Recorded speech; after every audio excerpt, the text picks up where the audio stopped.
Attends pour nous, l'histoire de Nate et Jason. Première partie. Chapitre 1. Une douce mélodie de carillon retentit dans la chambre de Nate. Malgré toute sa vigilance et les 4 alarmes programmées toutes les 5 minutes d'intervalle, Nate n'entend pas son réveil. 6h25, 6h30, 6h40. Nate dort profondément. Dehors, c'est encore une très belle matinée de fin de printemps à Boston. Les rayons du soleil traversent les rideaux et caressent sa peau légèrement bronzée. Encore plongé dans ses rêves, il ressent cette chaleur qui l'envahit. Son inconscient l'interprète tout autrement, lui offrant en échange une aventure romantique avec un soupçon d'érotisme. Il s'imagine collé à la peau brûlante d'un homme qu'il n'a jamais vu auparavant. Un bel homme, grand, musclé, nettement plus âgé que lui. Lui-même se voit avec quelques années de plus. Les traits de l'insouciance semblent avoir légèrement disparu de son doux visage. Son amant et lui partagent les mêmes passions. Leur amour est une évidence. À la fenêtre de leur chambre, ils devinent les gratte-ciel des rues de New York. Puis, les carillons reviennent, une dernière fois, le forçant à quitter les bras de son amour imaginaire. Il ressent une sensation bizarre qui traverse tout son corps comme des picotements. Nate se réveille doucement, il a déjà oublié son rêve. 6h50. Aujourd'hui, c'est le dernier jour des examens. Nate ne peut pas se permettre de grasses matinées romantiques sous peine d'arriver en retard et d'être refusé à l'entrée par le doyen de son université. Il est à 2 doigts d'enfin être diplômé, de devenir ce grand architecte. Il n'est pas question de foutre 5 années d'études en l'air pour une histoire de réveil. Dans sa tête, c'est comme une montagne russe émotionnelle. Il passe d'un sentiment d'apaisement profond à un sommet d'angoisse, mais il ne réalise pas encore pourquoi. Ses yeux collent légèrement, il voit trouble. Il s'étire et cherche son téléphone dans son lit. La lumière de l'écran l'agresse et le fait sursauter. 7h03. Il sort de son lit en catastrophe et crie affolé. « Putain, je me suis pas réveillé, j'ai pas entendu mon alarme !» De l'autre bout du couloir, ses parents dorment encore paisiblement. Quand finalement, un second « Maman, papa !» résonne dans toutes les pièces et les réveille en sursaut à leur tour. Nate court partout dans l'appartement, tentant de se préparer en un temps record. Lui, qui d'habitude aime prendre son temps le matin, là il n'a que 15 minutes contre les 45 qu'il prend habituellement. Sa mère et son père émergent petit à petit, mais sont vite emportés par la tempête Nate. Entendant leur fils s'agiter dans tous les sens, ils décident de l'aider, du peu qu'ils puissent faire, pour ne pas le stresser davantage. Son père sort du lit, embrasse sa femme et se dirige dans la cuisine pour lui préparer un petit déjeuner de champion. Une fois sorti de la douche, Nate déboule dans sa chambre nue et hurle à nouveau en y découvrant sa mère. « Maman, mais qu'est-ce que tu fais là ? Sors, faut que je m'habille !» Pensant bien faire en rangeant ses affaires pour qu'il y voie plus clair, elle lui rétorque qu'elle l'a mis au monde et que ce ne serait pas la première fois qu'elle le voit en tenue d'Adam. Puis, conclut en rigolant avant de lui laisser son intimité et de sortir de la chambre. « En tout cas, je note que tu sais te préparer en un quart d'heure. C'est bon à savoir quand c'est moi qui suis en retard et que tu ne veux pas sortir de la salle de bain. » Ce n'est clairement pas le moment de l'énerver, mais c'est plus fort qu'elle. Elle a toujours eu besoin d'avoir le dernier mot. C'était d'ailleurs pareil avec son père quand ils étaient plus jeunes. Elle échange un regard complice avec son mari qui s'apprête au même moment à entrer dans la chambre. Nate, maintenant en boxer, s'exclame à nouveau pour le faire partir. « Papa, attends 2 secondes, vous avez vraiment décidé de me stresser encore plus ce matin ou quoi ?» Tous les deux aiment plus que tout Nate, mais c'est surtout son père qui endosse le rôle du parent ultra protecteur. Son fils, c'est son prince, son roi, il ferait tout pour lui.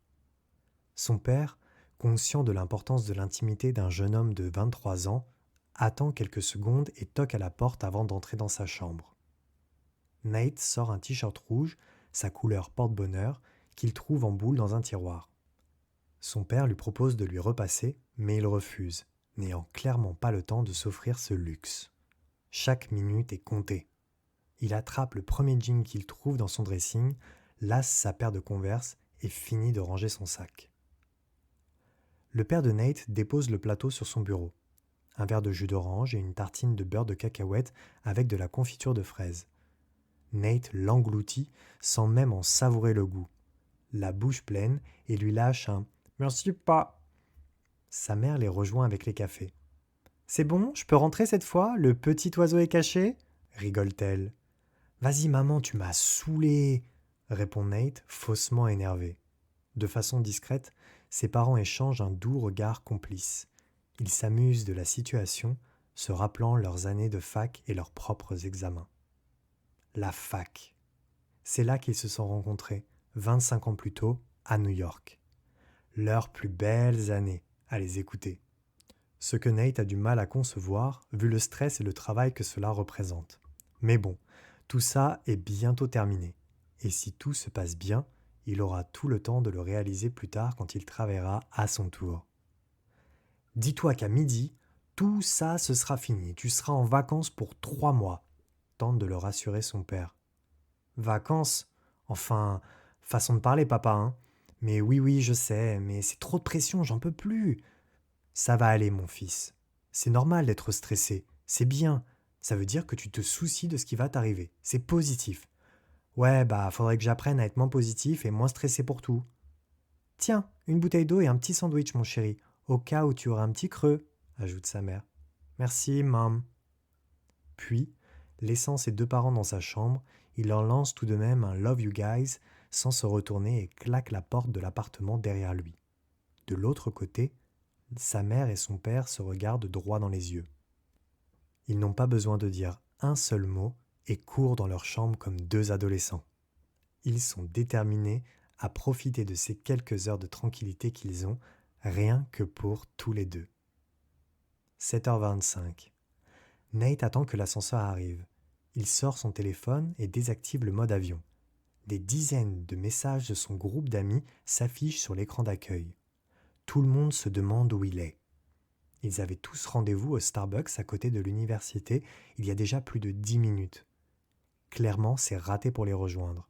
L'objectif pour Nate est maintenant de savoir s'il pourra arriver avant l'heure fatidique de refus d'examen.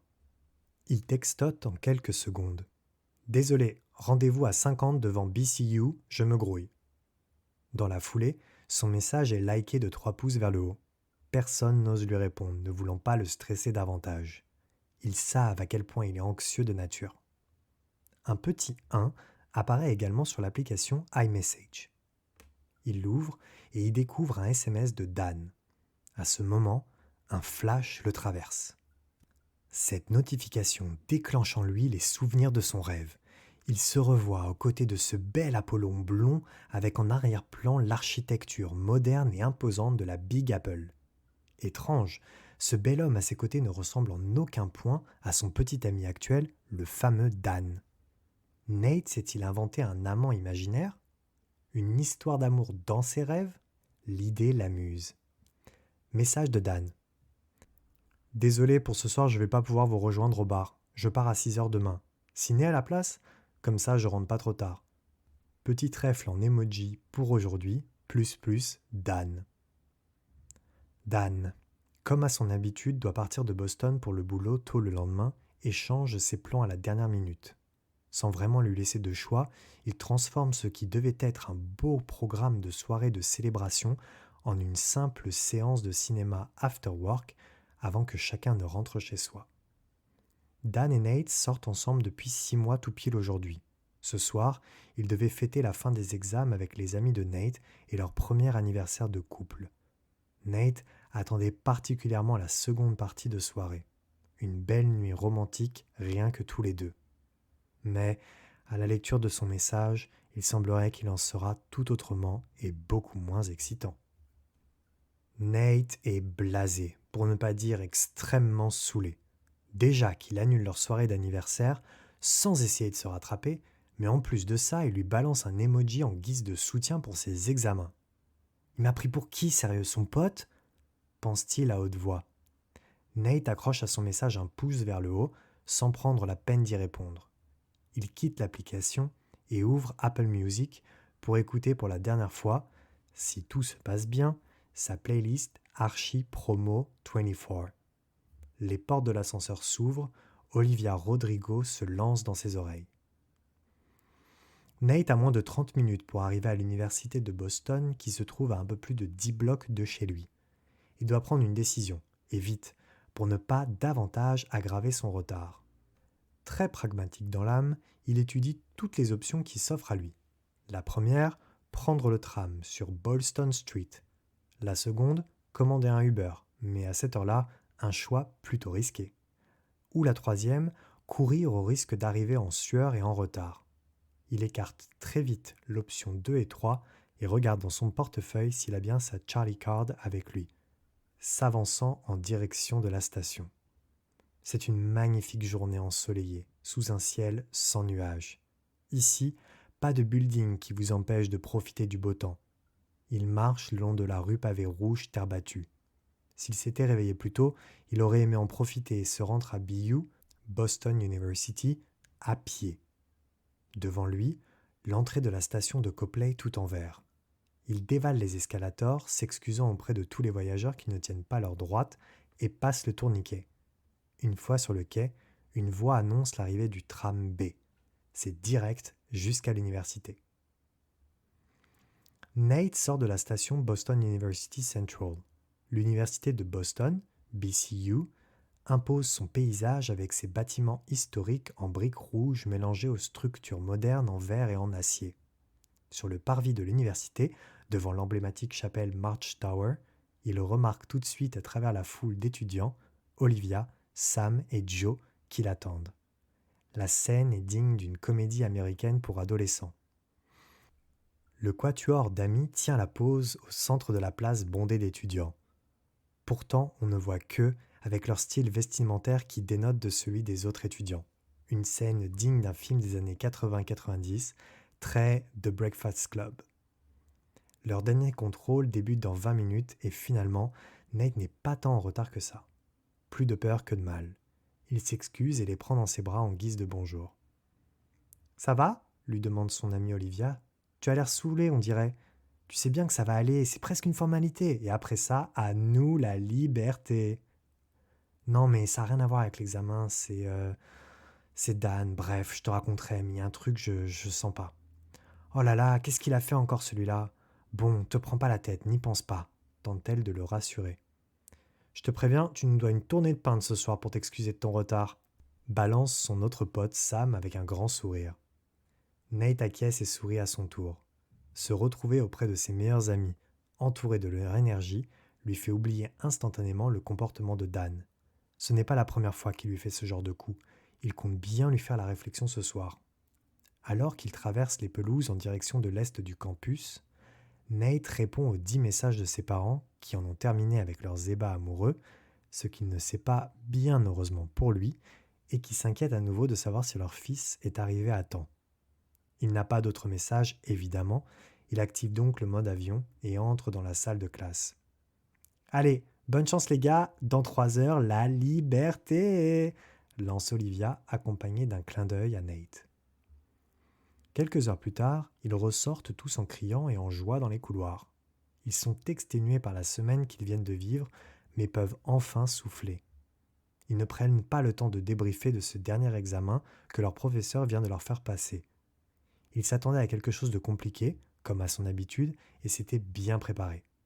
Grâce à Sam et Joe, qui connaissaient des étudiants des promos antérieurs, ils avaient réussi à obtenir quelques informations qui les ont bien sauvés pour ce partiel. Leur professeur applique tous les ans la même technique. Il interroge aux examens de fin d'année ses élèves sur les 2 derniers chapitres d'architecture moderne qu'il présente juste après Spring Break. Ainsi, tous les petits malins qui profitent un peu trop de cette coupure de vacances et ratent la dernière semaine de cours pour réviser se plantent. Le plus important, comme son sage père lui a répété ce matin, est que tout cela est maintenant derrière eux. Leur dernier été d'insouciance peut enfin commencer avant d'entrer pour de bon dans la vie active. Un été qui va tout changer pour chacun d'eux. Amour, amitié, vie, mais surtout pour Nate. Il n'en a encore aucune idée, mais son destin s'apprête à le plonger dans une histoire d'amour incroyable.